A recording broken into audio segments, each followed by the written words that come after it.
Knowledge is power. Information is key. And that is why we aim to unlock the doors of opinion, unveiling the stories that need to be told. The Morning Express on Mainland 98.3 FM from 5 a.m. to 11 a.m.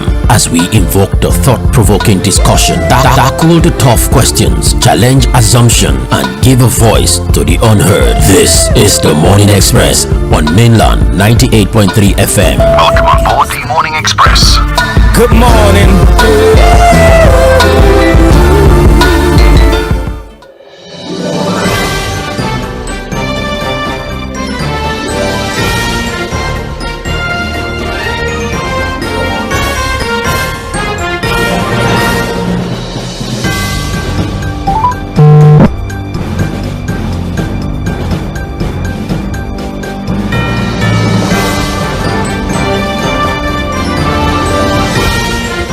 Good morning and welcome to the Wednesday edition of the Situation, I beg your pardon, of Trends in the Papers on Mainland 98.3 FM, the sound of Lagos, force of habit, forgive me. Welcome to the morning show. This is where we look at the newspapers, we tell you what's happening on there, we provide you with analysis, we scan through as many stories as possible, give you an update on stories that are already playing out, and of course keep you informed about new stories as they unfold. And now, as our usual practice here on Mainland 98.3 FM, we sort of provide you with analysis as well. The significance of analysis is to help you process, help you with the understanding process even more. Or for those of you who are not very interested in reading long text, I believe that you're perhaps auditory learners and you'd rather have somebody talk to you about it. Well, you've come to the perfect place. We do the best we can to analyze these issues, simplify it, and help you understand, so that when it comes time for you to also opine on the subject matter, you have pretty much all the information that you need for that particular endeavor. My name is Sage Babalola. Once again, this is the Morning Express on Mainland 98.3 FM. However, we're at the bit of this segment where we focus primarily on analyzing newspaper reports. We're live on Facebook and on YouTube, so please go on there. At Mainland 98.3 FM is our handle on Facebook. That's how you find us. Radio Garden is working now. Thank you for all the feedback regarding that. So you might as well join us digitally via Radio Garden, Radio Tuna, whatever online radio platform that you often use to connect with us. Please go on there. They're very functional. You can also listen via our official website, www.mainlandfm.com. Fuatai joins us now via the phone as we proceed into the discourse for this morning. Hello. Good morning, Fuatai. Good morning, Stage. How are you doing? I'm well, thank you very much for asking. Activities have resumed. Everybody has now settled in. The holidays are done, and you can tell from the roads are now packed. But yeah, I believe those who enjoyed the holiday had time to spend with their friends, their families. Unfortunately, we were not part of those who enjoyed that particular experience. But yeah, we're a family here, and it was nice spending time with my colleagues.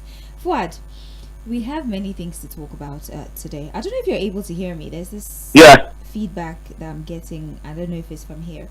But okay, let's get into the conversation. And I'd like us to open the discourse like this. For outside, the abduction that happened in Plateau State, we had earlier heard from the armed forces that 31 persons were rescued. However, people who live in that community in Plateau State are insisting that nothing of the sort happened. Mind you, a lot of newspapers have reported the valiant effort of our armed forces and how they were able to at least rescue a few, and we were quite proud of what they've done with the limited resources afforded to them. However, the community leaders and people in that community are saying that's not true. As a matter of fact, these assailants have started contacting us to put together the ransom money, and questions have now arisen. We need the armed forces to come out and clarify if they really did rescue these individuals, or what is the confusion if those who live in the community say no rescue effort has been made, but the armed forces say 31 persons were rescued, and the community leader says they're already asking for ransom. How exactly can we reconcile these contradictory positions? Well, I don't think a rescue claim should be this controversial. If people are being rescued, I'm sure there'll be enough evidence, right? Yeah, right. We've seen several rescue efforts, whether rescue or released, where people are presented, right, in communities or in government houses in different parts of the country. Some of them in uniform and what have you. So, you cannot claim to rescue 31 persons, and then you have the community saying no, nothing like that happened. Look, if you rescue 31 persons, I'm sure there will be video evidence, there will be pictures to corroborate that claim, to confirm that claim of the Nigerian Armed Forces. You see, the reality is that, look, I think we can safely conclude that, look, this fight against insurgency, all of the efforts against fighting insecurity in Nigeria has collapsed. And when I say collapsed, what I mean is that, look, there seems to be no clear coordinated effort. It's almost like, look, there's no plan. So what we do is just to react. When something happens, we react. Another one happens, we react. As I'm talking to you, it's in the papers. Another round of mass abduction of Nigerians have happened in Niger State. Dozens killed. The claim is that over 100 persons have now been abducted in 150. That was the claim, and that was the report we are getting today from Niger State. So and this is almost like a consistent pattern. Well, that of the killings in Jos, was heavily reported. So you had the president having a stop by and making promises. A day or two after that, there have been killings in different parts of the country. 1 or 2 days after that, now you have this claim and counter claim of rescue, no rescue. And while we are having this conversation in a relatively safe Lagos State, we are also getting reports that in Niger State, dozens have been killed by these insurgents, and over 150 Nigerians are currently abducted. It's sad as we wake up every day to count the numbers. It's sad that we wake up every day to talk about these things, and it appears to look like, well, we just move on easily. The next one happens. Have you noticed that after the visit of Mr. President to Jos and the reported cases of killings in different parts of the country just after that, the presidency have avoided issuing a statement? Because again, what else would they have to say? It's almost as if it's a vicious cycle. Of something happens, you issue a statement, another one happens, you don't issue a statement. It's almost like we copy, edit, and paste the same statement, just removing numbers, locations, and names of where these things have happened. It's unfortunate, too, but I would think that Mr. President will understand, no matter what the people around him are saying, that the bulk of this issue of insecurity stops at his desk. His sycophants may continue to deflect. The sycophants around him, the praise singers around him, the political jobbers around him may continue to deflect and make excuses for him.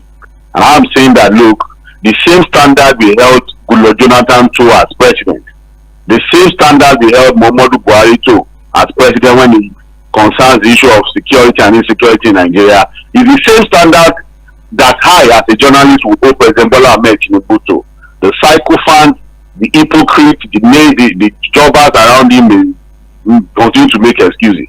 I saw a post when somebody said, oh, northern leaders should all come together and find solutions to the insecurity in their domain. That if they agree that the insecurity will end, it will end. And I just look at them. Was this the same thing you said when Jonathan was the president? That insecurity did not is the problem of northern leaders. Didn't you keep all the blame on Jonathan? So what has changed? So we can't be playing politics with the lives of the people. Mr. President is the commander-in-chief of the Nigerian Armed Forces. The buck stops at his desk. While he was coming in, he promised to end the scourge of insecurity in Nigeria.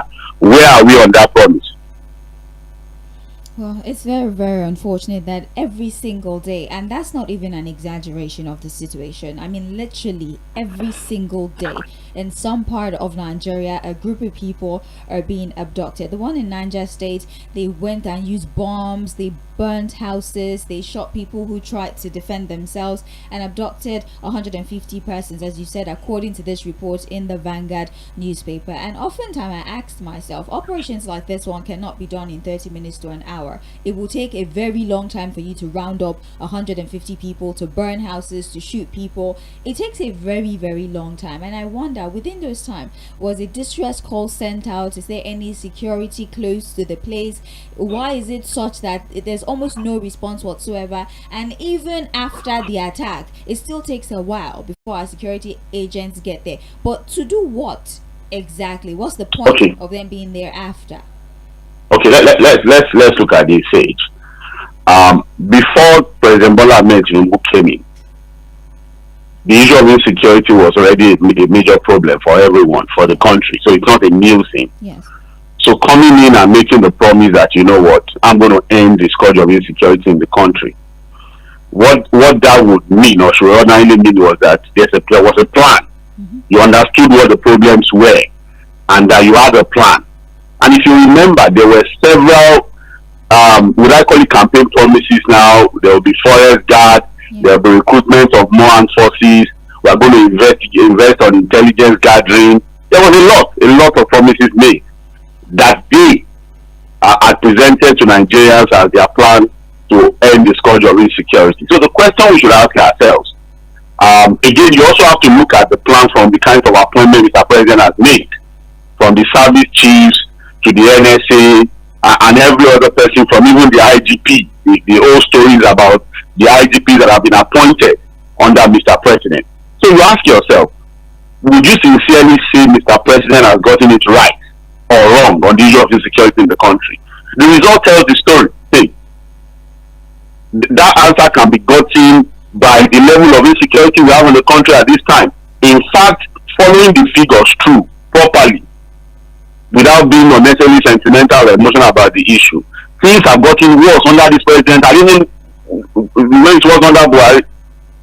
And so we ask ourselves, where are we going? What is the plan?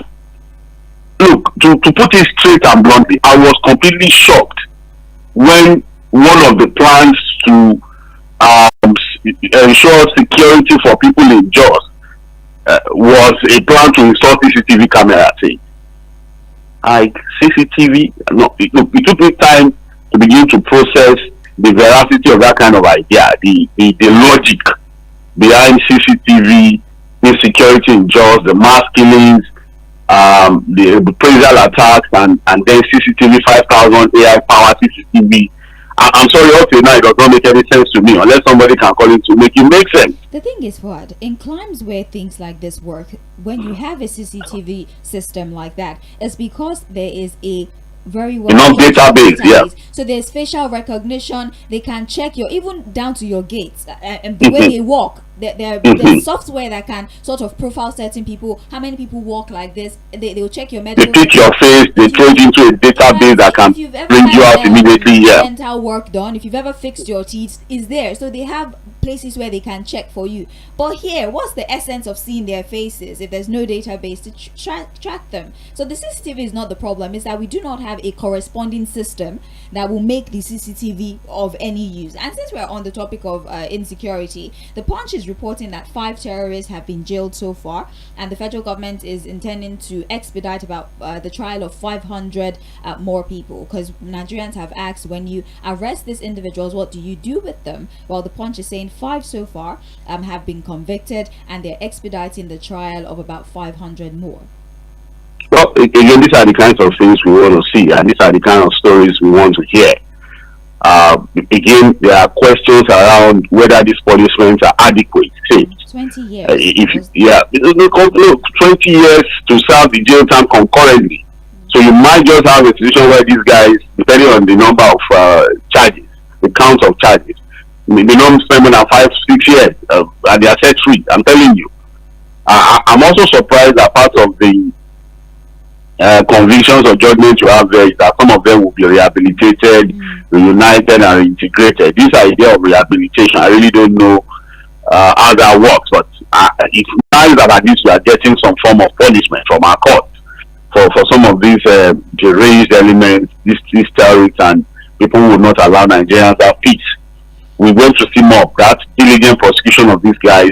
The more arrests we see, we want to see more punishment from our courts. Again, the other question that will now arise from this is to look at whether these punishments are actually adequate as against the kind of crimes these guys have committed. Well, that's it. Please, we're still live on Facebook and on YouTube. Go on there. You can interact with us as we go through the stories. We're still looking at the Punch newspaper, and we opened with the unfortunate incident in Plateau State as well as Niger State, claims by the armed forces and the counterclaims by those who live in that community. Right now, it's so hard to even keep track of how many people have been abducted across the board. It's so hard to remember because every day is a new statistics. But let's talk a little bit of politics. We're still looking at the Punch. The headline reads, ADC woes worsen. State chairman block unveil caretaker committee. Now, some state chairmen of the African Democratic Congress on Tuesday claimed they had taken control of the party following the removal of the David Mark leadership by the Independent National Electoral Commission. The chairman, claimed to be representing 25 states and backed by the ADC 2023 presidential candidate Tūmēbī Kachukwu, stated that they constituted, the National Executive Committee of the ADC and have taken over the party leadership. Fuad, by virtue of status quo antebellum, the one that has dissolved all the existing factions, including the Bala Gombe and the David Mark faction of the ADC, we now have a new player on the board. New pieces are moving. They say, well, we cannot allow for a vacuum. Somebody has to take control of the party. And so the ADC 2023 presidential candidate Tūmēbī Kachukwu and his crew, permit me to call them that, has said, well, we're going to now handle the affairs of the party. Mind you, there's a deadline for what I do. Primaries. Please just analyze, because me I have educated. The thing is this is what you call political guerrilla warfare. And the pattern is very simple, Sage. The pattern is actually very simple. The indicators are there, unless we want to deceive ourselves. And what you have now seen with the ADC is that misinterpretation of the court's order, the appeal court's order by INEC, INEC, has now opened a floodgate of more opportunities of political dissidence within the ADC. Because what this new group, what they are holding on to now is the fact that, there's now a vacuum. We can feel it. We want to fill that vacuum. The vacuum that never existed, the vacuum that should not have happened because the court order was very clear. People can hypocritically, put up a position. People can put up different kinds of positions, but the fear is that, look, we are becoming more involved in what I call Madaru kind of politics, where we are learning crooked politics as strategic politicking. We are entrenching a culture of crooked politicking, and we think it is normal. We accept it that it's politics. It can be dirty, and there should be no limitation. We shouldn't have any limitations to how dirty our politics should be. So I'm not surprised that this has happened.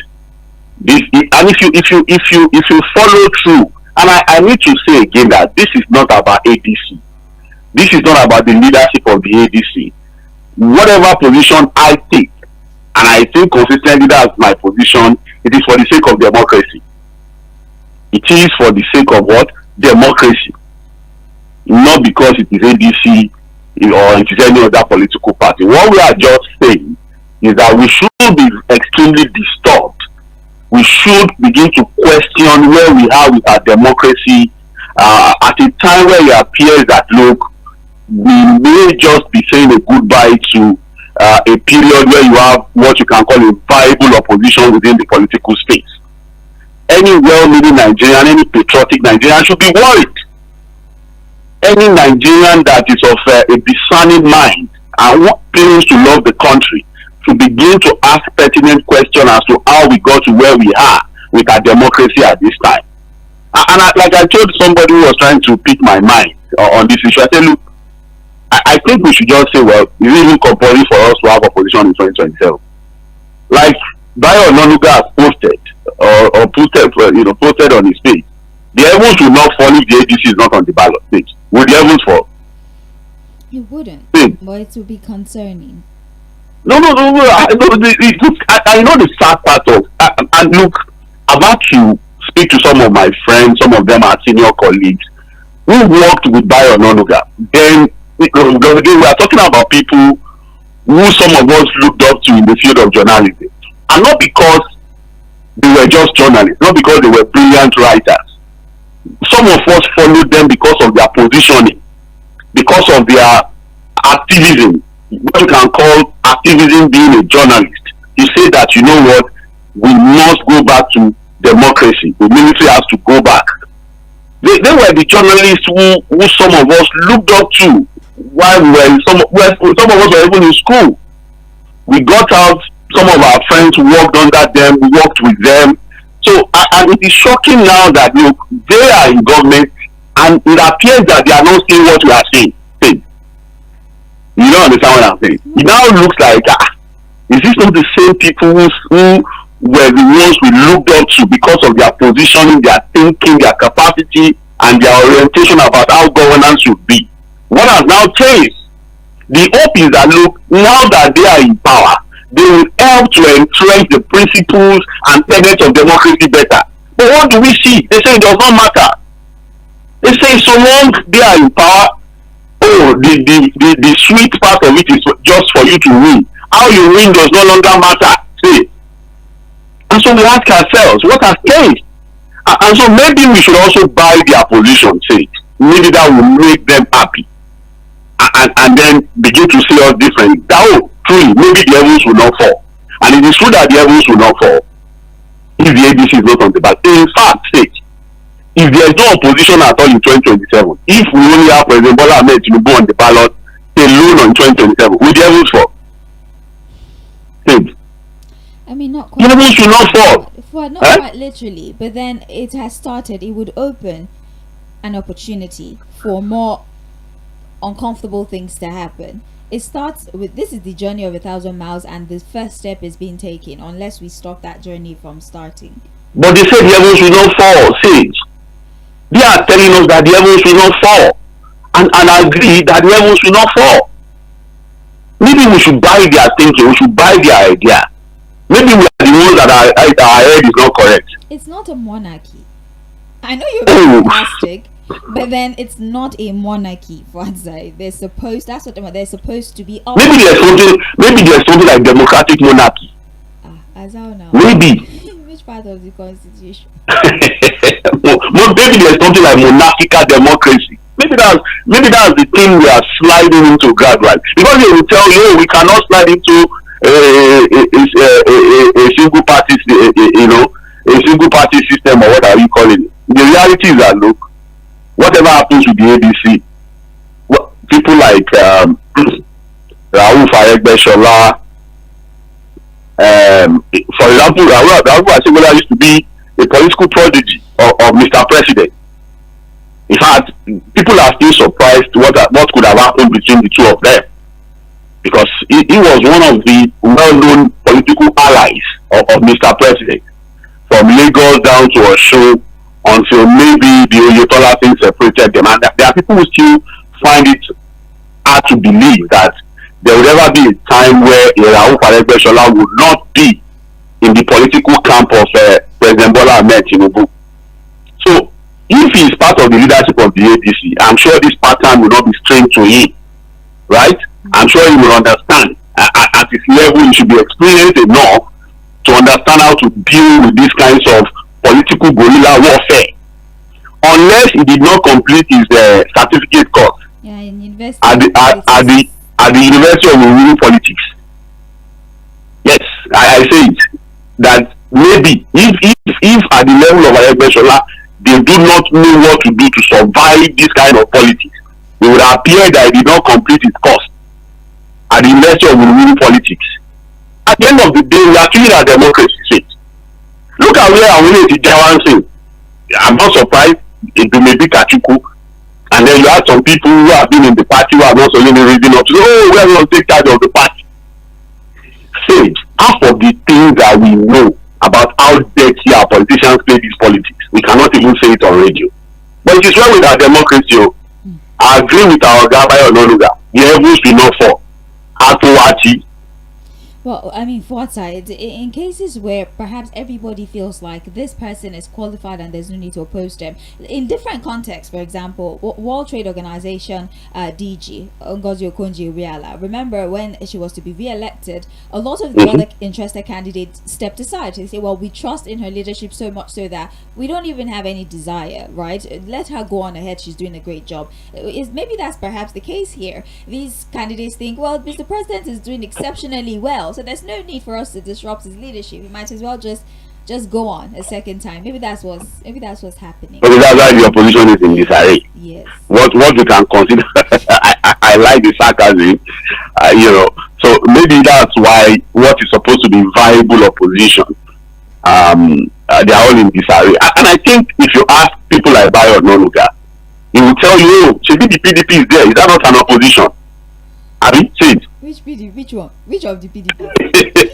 I'm just saying that I'm sure if you ask our Ghana Bayo Nonuga, say, oh yes, now if you say there's no opposition, what are you doing? Don't you see the PDP? At least they are doing e-registration now. Sorry. PDP, their party leader is supporting APC. No, that is the kind of opposition they like. Oh, yeah. That is why they are saying the heavens will not fall. Will the heavens fall? China. It will not. See.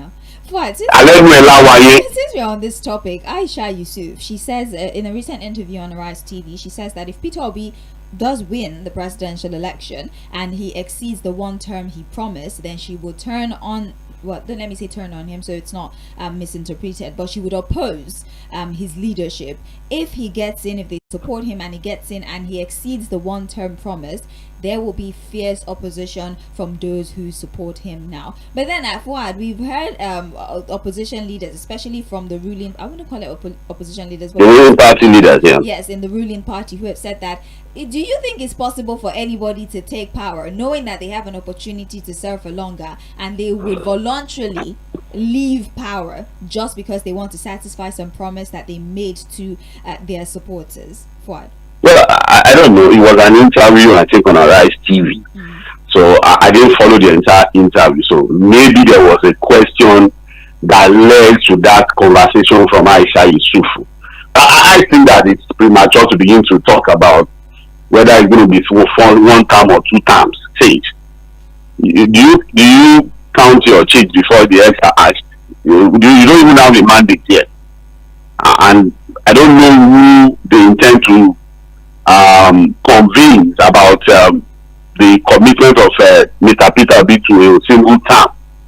Let's be real with ourselves. Let's be adult here, and let's be very serious. It will be extremely difficult for anybody to be the president of Nigeria who can run for two terms to only run for one term and say I will not take a second term. Even if there's the possibility of taking the third term, the person will try. It's not. This is not being sentimental or emotional now. You understand what I'm saying? It will be extremely, and I understand people like Soludo who said, oh, you think there can be any politician who will just do single term of 4 years when he or she knows he can go for another second term. They understand how power, the issue of power and what comes with it. So yes, we've seen Mr. Peter Obi make statements to commit to the fact that yes, if I win, I will only do a single term. But I find it difficult to believe. I'm sorry, it's just what it is. And I think that it is a premature conversation to have at this time. There are pressing issues that I think the opposition politicians that Peter Obi should focus on, that making commitment that might be difficult for anybody to really accept. All right. Trends in the papers still, Mainland 98.3 FM. My name is Sage Babalola, our in-house analyst. For outside, we're looking at our dailies precisely the Punch at this time. Many thanks to all of you on our social media platforms streaming the program and going along with us. We appreciate you for your time and your dedication. We're going back to the stories now. NCC orders telcos to compensate subscribers. The Nigerian Communication Commission has directed mobile network operators to compensate subscribers affected by prolonged or repeated poor quality of service under a new framework that takes effect from April 2026. The Commission said the move was aimed at ensuring accountability in the telecommunications sectors. Telcos are now required to identify affected subscribers and provide compensation directly, the telecom regulator said on its website on Tuesday.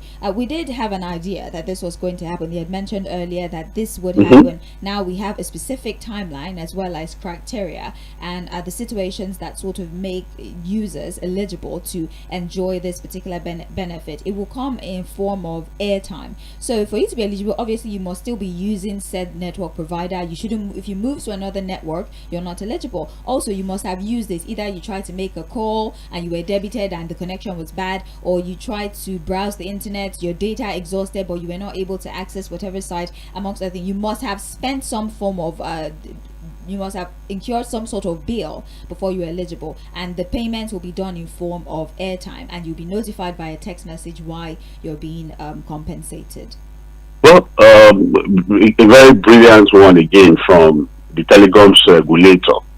You know, again, every time that we have to do a review of the activities of the NCC as regulators of the telecom sector, you know, what comes to mind is what is happening in the power sector.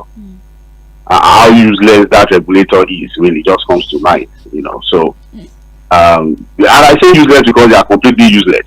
In reality, if you look at how well they perform their duty. So, but the only problem with this order for me that comes to mind is how do you monitor the implementation of this order now, Sage? Because it will now mean that it is the telecoms operators that will identify those that they will compensate. I mean, yes. And so the telecoms, the regulator has given the order. The telecoms operators have to implement. So how are they going to check? How are they going to verify that these compensations have happened? That's and then, you know, but the reality is that, look, we like a regulator that can at least demand transparency, accountability, and service delivery, quality service delivery from providers. That's not what that is the problem. That is what we are not seeing in the power sector. See, you have a regulator in the telecom sector that at least demands some level of accountability and quality service delivery for users of, you know, telecoms networks in Nigeria. But when it comes to the power sector, it's all hot air. In reality, the discos are busy dancing disco on the suffering and pain of Nigeria. Whether you're on Bandi, Bad Beat, the same story everywhere. You know, I don't know what to talk about when you talk about the discos. Even the Gencos, it's almost like, and let me tell you, you know, there's this controversy as to this new release of about 3.3 trillion to clear their debt. And you see that people have also gone back to about a year or two ago when the same order was given for the same amount of money to be released. Right. And so people are questioning, maybe you said you released this money before, what happened? And from some of the experts, some of the stakeholders in the sector that I've spoken to, the reality is that, look, the presidency is even doubting the claim. That's the problem. Because the Gencos have brought up this huge claim of debt. And the presidency is like, these calculations are a bit tacky. And so that's a long time really to pay. But they have to pay because whether we like it or not, if these guys shut down completely, they throw the whole country into darkness. So it's a very complex web of complete confusion as far as the power sector is concerned. And I think when we see a regulator that can at least hold to account service providers to this extent, we just have to commend them. Indeed. Well, for what side, there's information here regarding our envoys. Nigeria formalizes UK, France, UN envoys posting after agreement. Nigeria has formalized the posting of its envoys to the United Kingdom, France, and the United Nations following the receipt of agreement from the respective host authorities. The Minister of State for Foreign Affairs, Ambassador Bianca Odumegu Ojukwu, presented the letters of credence on behalf of President Bola Tinubu, marking a key step in the formal accreditation of the country's diplomatic representative. The envoys include Ambassador Aminu Dalhatu for the United Kingdom, Ambassador Ayodele Oke for France, and Ambassador Jimoh Ibrahim as permanent representative to the United Nations in New York. This information again gives us an opportunity to discuss some of the countries that are not very enthusiastic about accepting our diplomats. I think India, even the United States, and their concern is tenure, that this administration's tenure will be over soon. What if somebody else wins and they have to put together their own diplomat or their own ambassadors and send them here? It's the expiration date is too close for us to accept, and that's the reason they've given. But so far, the UK, France, and the UN have accepted their own postings. Well, again, so many questions on the reason for this delay. This delay in actually having proper representation in our foreign missions. I don't think the presidency has given enough explanation as to why the president waited this long to delay the entire process. To put people in our different foreign missions. Not even a government that is making frantic efforts, so-called frantic efforts, to get foreign direct investment. Improve on our international relations, trade relationships, political relationships, international engagement with countries of the world. You would expect that such a country, for example, such a government, would have prioritized the need to put, people up in our different foreign missions. Until there was that pressure from the US and a lot of other foreign envoys, this almost wasn't going to happen. And that's why I was always taken aback when you see some callers say, it does not matter whether we have anybody there or not. The mission is always running. No. The ambassadors are more like the representatives of Mr. President. When he's not there, they are there. Yes. And the way they will run the foreign missions, you cannot just have a staffer run it like that. So now we are having countries who have accepted. Many of the countries are wondering why we are sending in people this late. And I think with some of the reports, some of them are even questioning the personality some of the people that have been sent in. I've seen reports where, for example, you said that where is it Mexico that they are sending Reno, I think Ambassador Reno. Yeah. I know because again, you know why some of us are not even very enthusiastic about whether these guys are accepted or rejected. Right. Some of the names on the list does not impress anybody. Somebody like me, for example, yes, you have some of them who are career diplomats, but a lot of them appears that, look, this is just a job for the boys. They work for the party, they are still working for the party. You can see that people like Reno, they are always quick to go into the rough fight of insulting people, of calling people out, and then putting up fake data and statistics just to support the government. They are eating their words. Half of what he has said in the past now, he says something completely different. So, and so when these kinds of job becomes political, it's a source of political compensation. I'm sorry to not excite somebody like me. So whether they are accepted or rejected, it does not matter. If they are accepted, good luck. If they are not, what does it change really? What change does it bring? Well, let's talk about the state of our economy. The World Bank is predicting a 3.1 point inflation rise for Nigeria against the backdrop of global oil prices and the instability of it all. They're warning that the surge in global oil prices could directly add around 3.1 percentage point to Nigeria's headline inflation as rising fuel costs ripple through the economy. The bank highlighted the widening gap between locally refined petrol and imported fuel as a key driving inflationary pressure on the downstream sector. It was contained in the latest Nigeria Development Update released in Abuja on Tuesday, where it noted that the current pricing structure has created a gap between locally refined fuel and import parity prices. I think right now inflation is about 15% thereabout. Well, the World Bank is saying if we continue to spend this much on the purchase of fuel, right, because of the disparity that exists between locally refined product and imported product, 3.1 percentage point might be added to our current inflation figure, the rebased one? Well, I really think nobody would dispute or question this report from the IMF, right? World Bank. World Bank, sorry, from the World Bank. It's just what it is, really. It's a reality that nobody can question, can contend with. It's you know, the world has become a global village. It's a web. Nobody's immune from the shocks of these kinds of disruption. You can't have disruption in a place where 20% of crude oil global supply comes from, and not expect that we are going to have this kind of impact. The question is, what are we doing to mitigate this effect of this rising price of petroleum product prices, and how it's affecting other things, especially when it comes to headline inflation, food inflation, and what have you. Rice. We have not seen any concerted effort from the government. What rice? Collect rice. No, how is rice and petrol, rice and diesel, how are they related? They are not even rice. So when if I collect rice and I put it in my car, I will use it no fuel. When you collect rice. No. See how we got to the idea of rice. I don't know. Look, there's a friend I'm going to reach out to, a very good friend, and I saw his video on social media somewhere in Agege, and I think he wants to go out for the Agege. You know that I think they are saying the speaker is going to the Senate. That's the information we are getting. So it means that position of the State House of Assembly will be vacant. Somebody has to fill it. So you have a lot of people who are already showing interest.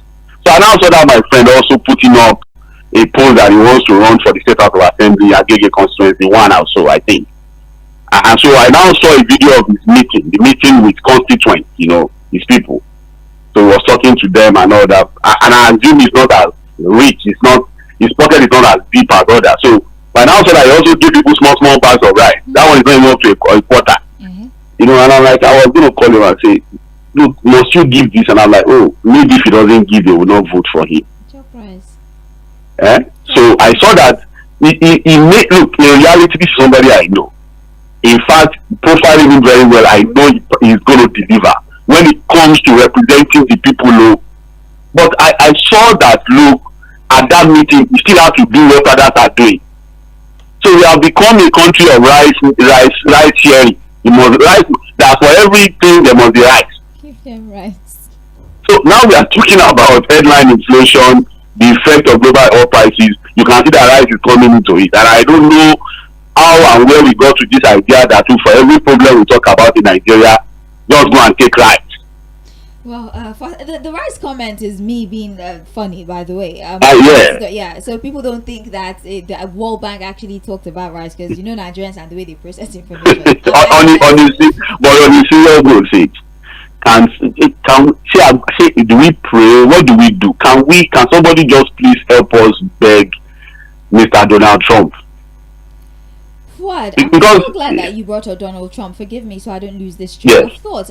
Trump is actually under fire, and there's a follow-up story. He had put out something of a tweet on his social, and he says that this will be the end of a civilization if they don't listen to him. And then a few hours later, he puts out something of a memo where he says himself and the US and Iran have decided on a 2-week mutual ceasefire. Of course, Kamala Harris, even Trump allies are saying that is the most reckless thing that you can say. What do you mean the end of a civilization? Do you want to commit genocide? Do you want to, what exactly does that mean? And then they're asking question, is Iran aware of this so-called ceasefire deal that you're publicizing? Because you said something like this before, and Iran said we're not negotiating with them, he's negotiating with himself. Well, you know what, again, this is a very complex issue. Look, some of us, while we are still very young in school, passionately followed international politics. So we've seen presidents after presidents in the US, but we've not seen anything like this before. As bad as the bad, there's never been anyone like Donald Trump. I'm telling you. We lived through the era of George Bush Senior. We saw the Clinton era. We saw the George Bush Junior era, right? We saw the Obama era. We saw the Biden era. And even if we were too young to see the Jimmy Carter, the Roosevelt, and other leaders, we read about them. Yes, we read about them. There are stories about them. Their policies are there. There are enough videos. as to how a president of the most powerful nation in the world should carry himself and behave. This one we are seeing is different to it. It's a different, this one we never see before. Loro is afraid already.